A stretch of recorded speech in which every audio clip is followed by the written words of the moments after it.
Hoje falando sobre o CPTS-11, né? Você aí que é cotista do CPTS-11 que nem eu, nós tivemos aí uma boa notícia porque ele conseguiu manter o seu dividendo acima dos 8 centavos pelo segundo mês consecutivo, porque se nós olharmos para trás, né, há um ano para trás, somente em um mês ele conseguiu deixar o seu dividendo na casa dos 8 centavos. Então, para você aí que é investidor, pelo segundo mês consecutivo, ele consegue distribuir acima de 8 centavos. E uma coisa boa que a gente consegue observar é que a gente consegue ver uma evolução, ou seja, a fase ruim do CPTS-11 parece que está passando, porque existe uma expectativa muito grande, né, no mercado de que os Estados Unidos vai cortar sua taxa de juro, porque as eleições estão se aproximando e as taxas americanas estão muito altas, e quando a taxa de juros cair nos Estados Unidos, esse dinheiro que está lá nos Estados Unidos vai começar a buscar outros mercados. E o mercado brasileiro é muito atrativo. E se nós começarmos a receber mais investimentos aqui no Brasil, ou seja, as coisas melhorar, provavelmente nós vamos ter a disparada da inflação. É tanto se você olhar, vários ativos de renda variável se valorizaram muito, né? Principalmente o mercado de ações se valorizou muito, as ações de elétricas, as ações aí de saneamento, né? Então muita gente ganhou dinheiro aí no último período, né? Algumas ações aí de banco, né, que é do setor financeiro, então se valorizaram bastante. Teve gente aí, por exemplo, na Caixa Econômica, né, na Caixa Seguridade, né, na verdade conseguiu quase duplicar, ou seja, sair de R$ 8 para R$ 16, ou seja, chegou até a lavar a burra aí, né? Ou seja, teve gente que conseguiu uma evolução de quase 100% aí nos seus investimentos.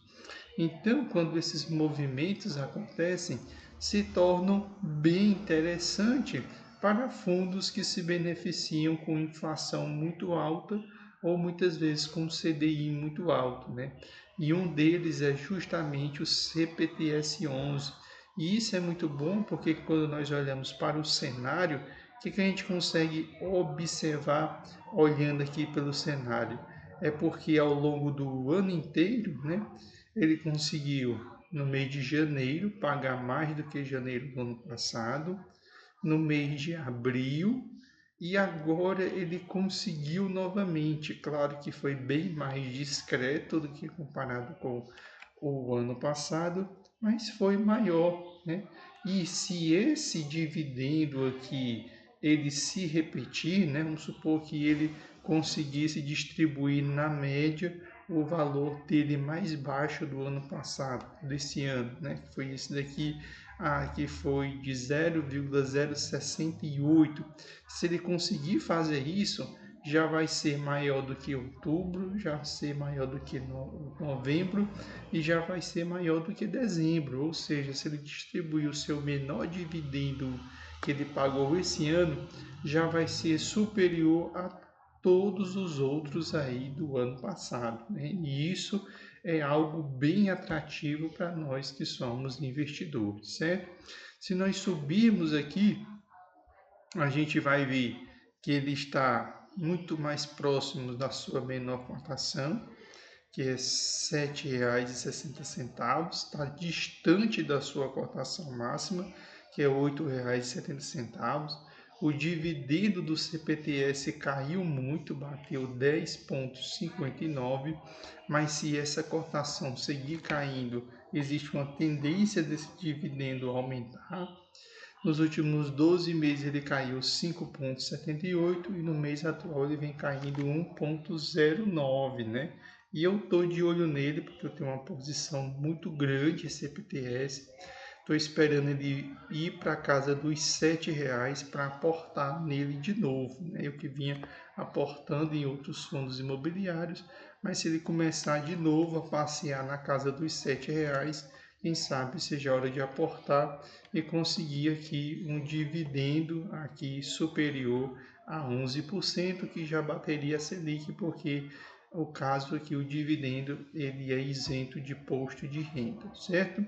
Se nós olharmos para o relatório gerencial do CPTS, descermos aqui por ele, né, a gente vai ver aquelas informações clássicas, né, que o seu valor de mercado é 2,62 bilhões, seu valor patrimonial 2,82, ou seja, sempre você encontra o CPTS 11 descontado, a sua taxa IPCA mais 8,64, isso é muito bom, porque geralmente os títulos do governo pagam no máximo 6, 6,5. Tem um resultado mensal de 0,11 por cota, o dividendo de 0,081, que foi o seu último, um dividendo de 12,46 nos últimos 12 meses, né? Ele tem uma alta capacidade de girar a carteira, ou seja, o CPTS-11 ele tem uma gestão ativa, enquanto os outros fundos de papéis geralmente compram essas dívidas e carregam, o CPTS-11 não tem conversa, ele está constantemente vendendo e comprando esses CRI.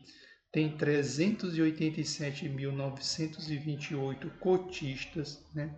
Só na sua carteira tem 46 casos de crédito, né? Devedores 28, né? Devedores listados, né? 82%, né? E com excelentes taxas, né? De IPCA mais 7,88 e CDI mais 3,43, ou seja, muito bom. E todos os seus ativos eles estão 100% adimplentes, ou seja, não tem ninguém devendo ao CPTS-11, ou seja, inadimplente, né, que deveria ter pagado, até o momento não pagou. Além disso, a sua carteira de fundos imobiliários que ele tem uma taxa de retorno interno de 11,7, conseguindo bater tranquilamente o IFIX, que no mesmo período conseguiu um retorno somente de 5,8, ou seja, por isso que eu não gosto de investir em fundo de fundo, porque fundo de fundo ele simula o IFIX e olha a rentabilidade do IFIX, 5,88, né? E a taxa de retorno interno da sua carteira de CRI, aí não, 12%, né? Bem mais agressivo é o retorno quando você olha para a carteira de CRI, certo? Descendo aqui embaixo, a gente consegue pegar ainda outras informações que são extremamente relevantes, né? Como, por exemplo, a taxa ponderada da carteira de IPCA e a taxa ponderada de aquisição, por exemplo, de um título aí NTB, né? A gente consegue que durante alguns meses foi bem positivo, né? Batendo 13%, 10,5% e até mesmo 8,5%, mas no atual momento está 6,69 contra 6,26, né? Porque aí as taxas de IPCA subiram muito aí nos últimos períodos, certo? Com relação à evolução do resultado, né, a gente consegue observar aquela variação que vai de 0,15 até 0,11 aí ao longo do tempo, né? A gente consegue avaliar aí nos últimos 3 anos, né? Um dos dados mais importantes que eu gosto de sempre olhar quando eu baixo o relatório gerencial é isso daqui, que é a carteira de CRI versus o custo da compromissada. Isso é o ponto mais importante, porque é justamente o custo da compromissada, que não é ao ano, é ao mês, que vai impactando o dividendo. E como nós podemos observar, o CPTS-11 continua sofrendo devido ao custo da compromissada. Porque se nós observarmos, nós temos poucos meses onde ficou positivo. Nós temos aqui abril de 2023, nós temos maio de 2023, depois tudo negativo, Aí a gente consegue um mês positivo em janeiro de 2024, na verdade fevereiro de 2024, março de 2024, né? Abril de 2024, aí nós vamos ter maio negativo, aí nós temos junho positivo e julho negativo. Ou seja, ao longo de um longo período, nós temos aí poucos meses positivos, ou seja, onde o custo da compromissada ela foi superada pela carteira de CRI. Que é isso?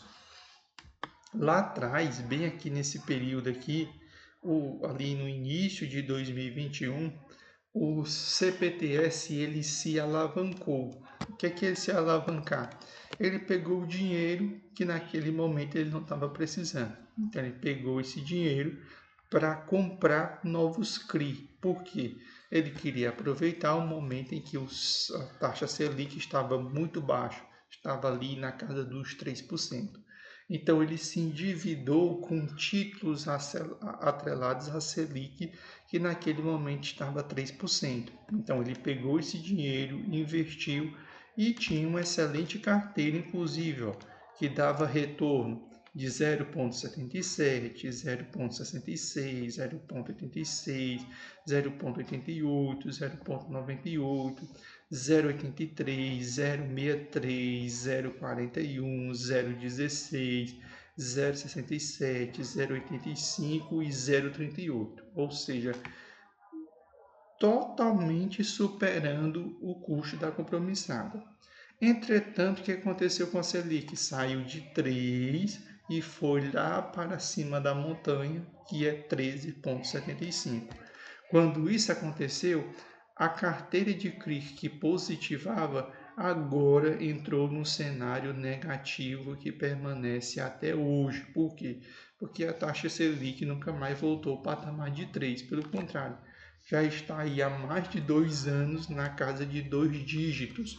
E justamente o CPTS se encontra endividado, indexado à taxa Selic. Como essa taxa está muito alta, vem comendo toda a rentabilidade da carteira de CRI ao longo do período. Por isso que o CPTS 11 tem tido muita dificuldade para voltar a pagar aquele dividendo ali na casa de 14%, 15%, 16% que ele conseguiu pagar aqui nesse período, né?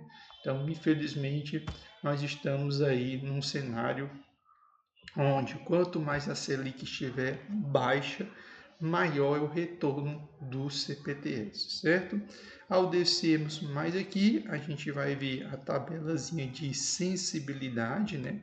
Onde ela vai trazer para você de acordo com o preço que você comprou, né? De acordo aí com o preço que você adquiriu, você vai saber aí de que forma você está levando essa carteira, né? Por exemplo, se você comprou o CPTS na casa de R$ 8,15, então você vem aqui na tabela de sensibilidade e você vai ver o que? Você vai ver que você comprou o CPTS na casa de R$ 8,15. O que está acontecendo com você? Você está levando a carteira dele de IPCA mais 9,86, né? Ou seja, está levando aí até um bom retorno, né? 9,36. Mas se você tivesse comprado aqui, por exemplo, quando eu comprei, R$ 7,34 e R$ 7,57, você não ia levar IPCA mais 9,86, você estava levando IPCA mais 11,29. Por isso que eu não estou comprando, estou juntando dinheiro e esperando a cota cair, porque quanto mais a cota cair, maior é a minha taxa que eu vou receber diante da aquisição, certo? Então, se ele entrar aqui na casa dos R$ 7,00, quanto mais ele entrar na casa dos R$ 7,00, melhor para você aportar, porque você vai conseguir taxas cada vez maiores, né? Ou seja, vai levar a carteira do CPTS de forma bem barata, certo? Para você que quer saber onde é que o CPTS ele vem investindo, basta você entrar aqui no relatório gerencial e eles vão descrever todos os fluxos de venda, todos os fluxos de compra e quais são os segmentos que ele investe. Nós podemos observar aqui, ó. Ele investe no segmento de loteamento, shopping, comercial e residencial, mas principalmente shopping, onde ele tem a maior posição, né? Hospital, logístico industrial, que são 44, varejo 20, educacional 1 e saneamento 1, ou seja, um total de 166 posições que o fundo tem, né? E ele está constantemente aí girando essa carteira, certo? Se nós olharmos do ponto de vista de rentabilidade, né, para não deixar o vídeo tão longo e tão cansativo, o que a gente consegue observar aqui neste gráfico? A gente consegue observar neste gráfico que o CPTS, desde que ele começou, ele consegue bater, né, consegue bater aí, no caso específico, o CDI, porque embora vocês não estejam vendo tão bem, o CDI está bem aqui, e o IMAB está bem aqui, certo? Que são os títulos indexados aí à inflação. E o CPTS, o dividendo junto com a sua cota patrimonial, está batendo a casa dos 197,47%, ou seja, ele está conseguindo performar muito bem, conseguindo bater tanto o CDI, como está também conseguindo bater o IFIX, né? Então nós temos que comparar principalmente com o IFIX, e ele consegue bater tranquilamente, porque o IFIX está dando aqui 140,76%, ou seja, o principal benchmark dele, que é o IFIX, ele conseguiu bater. Já o IMAB vem se aproximando, né? Porque as taxas que o governo tem pagado têm sido taxas bem altas, né? Que é a IPCA 2085, nos últimos períodos, essa taxa que era 4, que era 5, chegou a alguns meses a bater 6,6, né? Ou seja, fica muito difícil competir neste cenário, certo? Você quer aprender a investir, né, em fundos imobiliários, assim como eu faço, vou deixar o link aí na descrição do curso da Suno, um dos melhores cursos de investimento, onde você vai aprender a investir do básico, intermediário e avançado, onde você vai aprender a conhecer os fundos imobiliários, saber como investir em fundos imobiliários, saber como gerir uma carteira, saber como selecionar os ativos, fazer valuation, analisar se faz sentido ou não você alugar, porque aluguel não é para todo mundo. Você recebe certificado e você vai aprender com o melhor, né? O professor Baroni aí, que tem mais de 20 anos de gestão aí em carteiras de fundos imobiliários. Nós temos aí mais de 3.000 alunos aí formados, todos certificados. Você se matricula. Caso você comece a fazer, não aprendeu, não tem problema, a equipe da Suno devolve todo o seu dinheiro, certo? O objetivo aqui é você aprender, né? Então se matricule, comece a cursar, começou a fazer, viu que não faz sentido falar, peça o seu dinheiro de volta, que nós devolvemos o seu dinheiro, certo? Se nós descermos aqui, né, a gente vai observar que existe uma grande quantidade de fundos imobiliários que eles têm posição no CPTS, porque essa é um tipo de informação que eu acho muito importante, né? Porque você tem um grande número de investidores CPF no fundo imobiliário é importante, mas é muito mais importante você ver se outros fundos imobiliários têm posição no CPTS. E a gente pode observar que o BCFF11 tem, o CAFOF tem, XPSF11 tem, SARI11, TRXF11, BBFO11, NIUL11, KIZU11, ITRI11, né, que é o novo fundo imobiliário aí do Itaú, já tem mais de 1 milhão de cotas no CPTS. RBFF11, HGFF11, HGCR11 tem cotas do CPTS, ou seja, você tem uma grande quantidade de fundos imobiliários que tem posição no CPTS 11. Isso significa o quê? Que ele não tem somente uma grande quantidade de investidores CPF, mas uma grande quantidade de investidores CNPJ. Isso mostra o quê? Que ele é um fundo muito bom, que não são somente pessoas físicas que compram, mas grandes gestoras de grandes fundos imobiliários também têm posição no CPTS como forma de segurança. Então, isso é que muitas vezes não é ensinado para vocês, que vocês não vão aprender em canto nenhum, e aqui eu estou ensinando para vocês. Por quê? Por exemplo, no Investidor 10 não tem essa informação só tem no Status Invest, certo? Então, espero que vocês tenham gostado aqui do conteúdo, se eu contribuir para o seu conhecimento, segue aí o nosso canal, todos os dias às 18 horas nós produzimos conteúdo sobre os fundos imobiliários. Deixe o seu comentário, diz se você tem o CPTS, diz aí quantas cotas do CPTS você tem e o preço médio, certo? Valeu, um abraço para todos vocês e até o próximo conteúdo aqui.